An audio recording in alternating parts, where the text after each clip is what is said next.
tanpa mengerti apa itu yang namanya blockchain.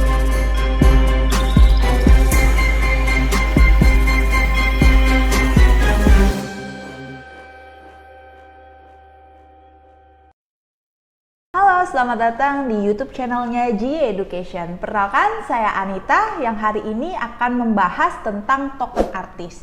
Gimana nih teman-teman? Kalian udah pernah dengar belum tentang token artis? Atau udah ada yang nyangkut di token artis? Mari kita bahas tentang apa itu token artis.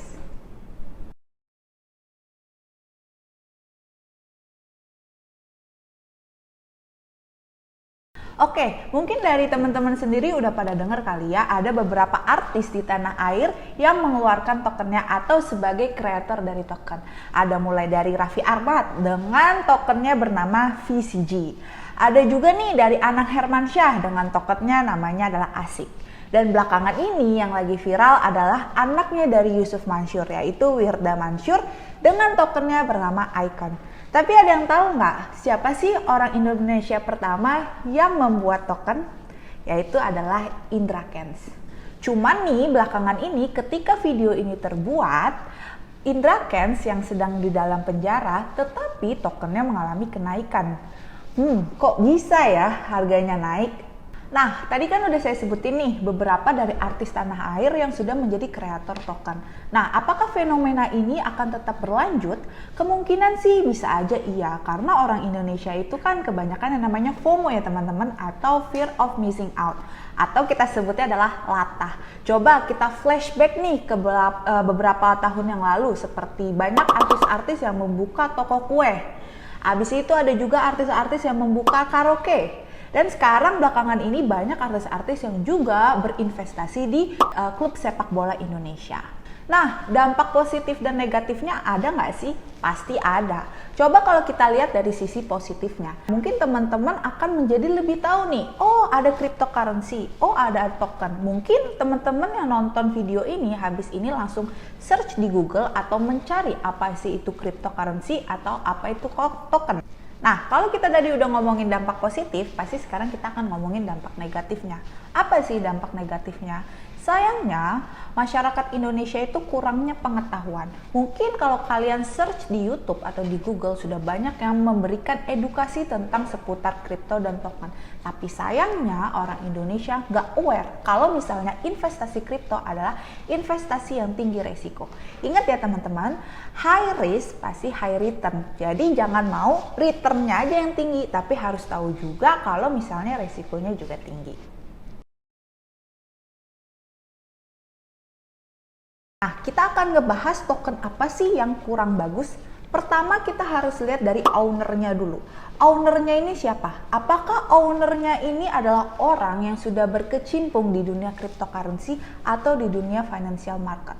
Kalau misalnya orangnya belum berkecimpung dari dunia cryptocurrency, bisa jadi ownernya itu adalah mau melakukan aji mumpung. Yang kedua, kita harus lihat dari developernya atau manajemennya. Apakah developernya atau manajemennya itu baik dan orang-orang yang berada di manajemennya berkualitas? Karena kalau tidak, itu kita bisa lihat bahwa token tersebut tidaklah kredibel. Dan yang terakhir, kita bisa melihat kalau misalnya harga naik 2-3 kali lipat dalam waktu 3-5 hari. Nah, ini kalian harus bisa mendapatkan warning kalau misalnya kalian menemukan token-token seperti ini. Nah, karena kalian udah tahu nih kalau misalnya token tadi ownernya kurang bagus, harus dilihat dari sisi apakah dia udah berkecimpung di dunia kripto atau financial market. Nah, ada nggak sih analisa yang bisa membantu apakah kita bisa membeli token tersebut dikatakan layak atau tidak? Nah, kalian bisa menggunakan analisa fundamental. Nah, apa aja sih analisa fundamental yang bisa kita lihat atau kita search untuk membeli token atau membeli koin yang bisa kita layak untuk investasi jangka panjang? Yang pertama adalah apakah koin tersebut bisa kita cari di coin market cap. Nah, kalian bisa lihat di gambar di sini, kalian bisa search di sini. Kalau kalian menemukan token yang ada di list di coin market cap, bisa menjadi bahan pertimbangan kalian. Nah, selanjutnya adalah kita harus lihat dulu ke websitenya dia. Siapakah foundernya? atau ownernya tersebut. Apakah tadi yang sudah saya sampaikan, orang tersebut berkecimpung di dunia kripto atau di dunia financial market? Tapi ingat ya teman-teman, nggak selamanya misalnya token tersebut masuk list ke coin market cap, tetapi dia ownernya bukan dari dunia cryptocurrency atau financial market, itu bisa dikatakan layak. Yang ketiga adalah roadmap-nya. Nah, kita harus lihat nih roadmap-nya seperti apa. Apakah dia punya planning jangka panjang, 5 tahun, 10 tahun, atau 20 tahun. Kalau misalnya dia hanya punya 1 tahun dan tidak mencantumkan berapa goals yang ingin dia lakukan atau apa goals-nya dalam beberapa tahun ke depan, itu bisa dikatakan adalah penipuan. Lanjut, kita bahas tentang tokenomics-nya. Kalau kita ngomongin tokenomics, kita harus tahu nih jumlah token yang mereka keluarkan itu berapa. Apakah token tersebut bisa dikatakan sebagai langka karena dia hanya punya sedikit token?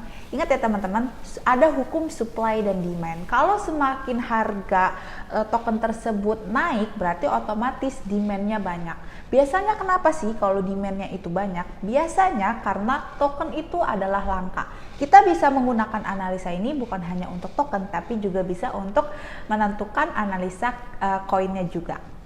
Dan yang terakhir adalah alokasi. Nah, kalau misalnya alokasi tokennya lebih banyak ke developernya dibandingkan investornya, hati-hati ya guys, mungkin itu bisa menjadi token penipuan. Nah, jadi teman-teman udah paham ya, kalau misalnya mau membeli token atau sebuah koin, jangan lupa lihat siapa ownernya, roadmap-nya seperti apa, jumlah tokennya, dan alokasinya. Kalau pengen tahu lebih lanjut belajar cryptocurrency di mana, kalian bisa hubungi ke GA Education. Kita tunggu. See you next video. Bye-bye.